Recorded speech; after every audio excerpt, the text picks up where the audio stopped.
And back in the studios, Lisa Waters Lane. We give her this entire segment just to, well, just share her garden knowledge, just get some insider tips from a different perspective. That's the beauty about gardening. Mm-hmm. You get 10 gardeners in a room and you'll get ask any question, you get 12 answers. It's like there's always there's a creative way to do everything. That is So true. it's good to have a different artist's perspective. And I see you as a true artist, my dear. You've put together combos and fragrances that are amazing. Well, thank you. You're welcome. Speaking of fragrances, so Yes. this morning, because I was at the garden center early, and I was out doing some stuff out in the nursery yard, and I was over by the honeysuckle. So we have probably 4 different kinds of honeysuckle right now out in the nursery yard. And oh my goodness, did it smell so good. Yeah. I just kind of stood over there for a while. I mean, honeysuckles as a kid, Yeah. I used to take the Hall's honeysuckle, the yellow one, and just take the stamens out and suck the nectar. It's sweet. And so it's a pollinator type of vine. Mhm.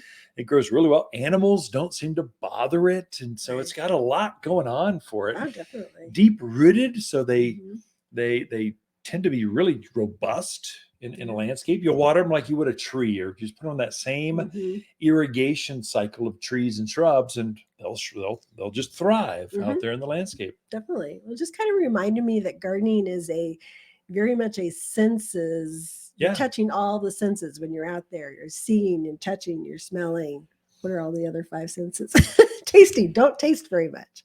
Well, Unless you got know the what you're harvest, tasting. the vegetable stuff's Just going make on, sure or herbs. you know what you're tasting. Yeah. Mushrooms are so good. I like the pretty ones.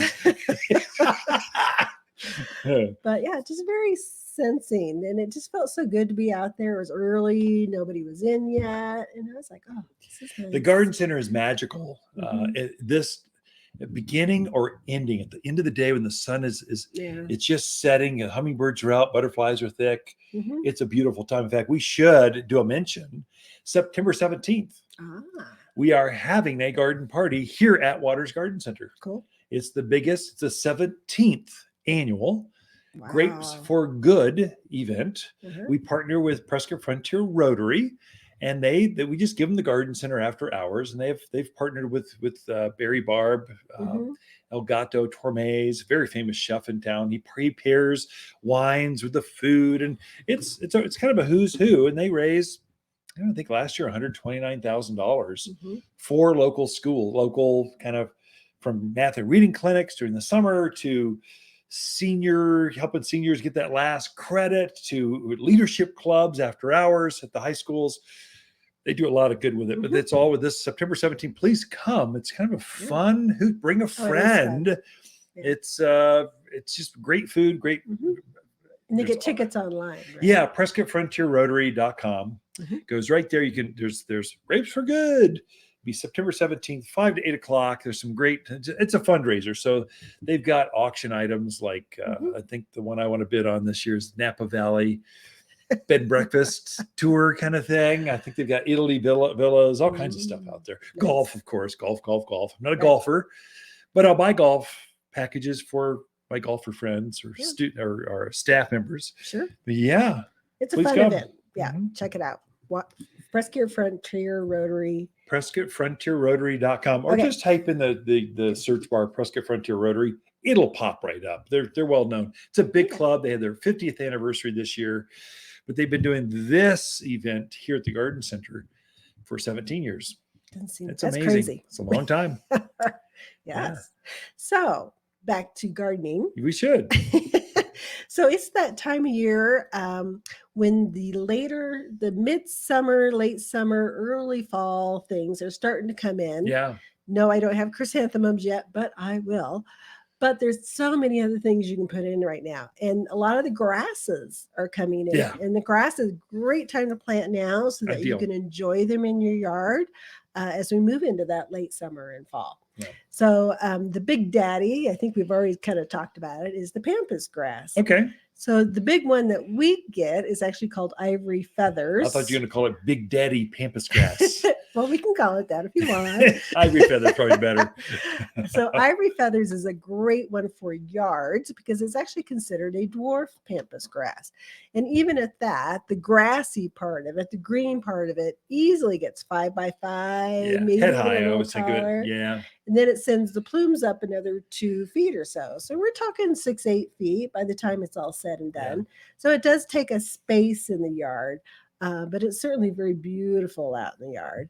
And that's one, maybe you just need one. But I can tell you with grasses, they are always so much prettier when they're planted in groupings. yeah. You kind of go, oh yeah, look at that. But you put a grouping of them together, 3 of them, 5 of them, 7 of them. Boy, it makes It's a drama. statement. It acts as drama or design or style. It's not just a plant. Now it's style and design. Yeah. It's a game changer. I agree. And that goes from your big grasses down to your little grasses. But ivory feathers is the big daddy. Regal mist is another real pretty grass that I love here. It has nice dark green foliage, but it puts on a pinkish, reddish hue plume to it. It's gorgeous when the sun's hitting it. You just kind of go, ooh, look at that. Yeah, people will come in. I see a grass that's red. Right. It's got Regal Mint. There we go. That's the one. So that's the pretty one with the bright color to it. Most grasses are white or kind of straw colored flowers. That one's unique and that's got a bright pink to red. Yeah. Very, very pretty grass. The little zebra grass, I think, is a very unique grass. I think it's about 3 by 4.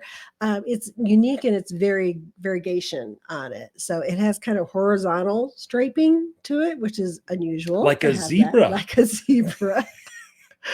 But it's really, there again, green and gold. That's the gold. The stripe is gold, right? So it's green leaf with the gold stripe bar going through it. It's just very attractive out there. Again, when the sun hits it, colors hit it, it's very pretty.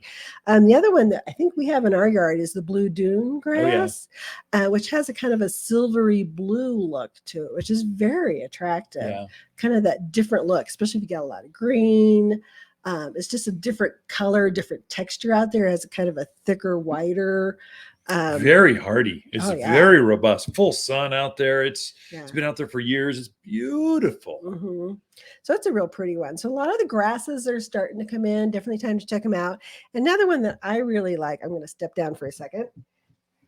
I'll cover verbally over the airwaves while she picks up a plant, a red grass. Technically a grass. It's a rush or sedge. A sedge is the other name for them. And then some people are like, well, it's brown. No, it's red. Like, I know, but it's really pretty, especially when you put it with other things. Yeah.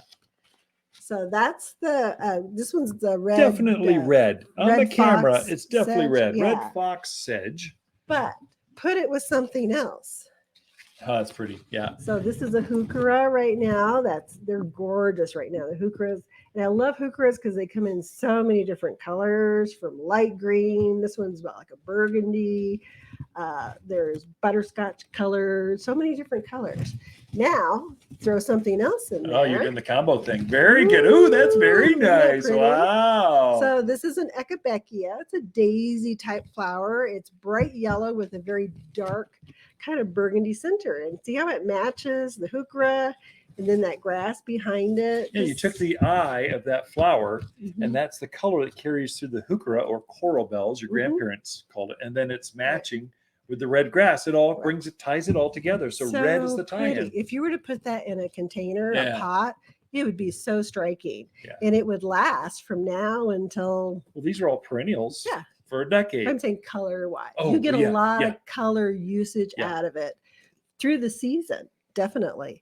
So it's fun to kind of mix things in with your grasses. If you use them in a container, you can mix other things in with them and have them very attractive.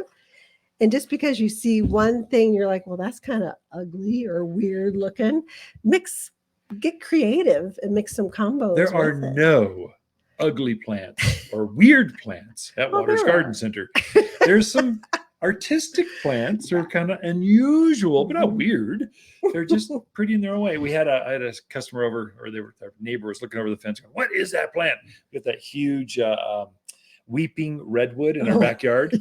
And what is that? It's a Dr. Seuss tree. It is. It's really narrow, tall, and it kind of wilts over like a Dr. Seuss Mhm. at the top. It's probably 30 feet tall. Yeah. It's magnificent, but it's a interesting artistic piece. Mhm. Lisa, we are out of time. Thank you are. so much for sharing those creative ideas. Ken and Lisa Lane and the Mountain Gardeners. Be right back after this.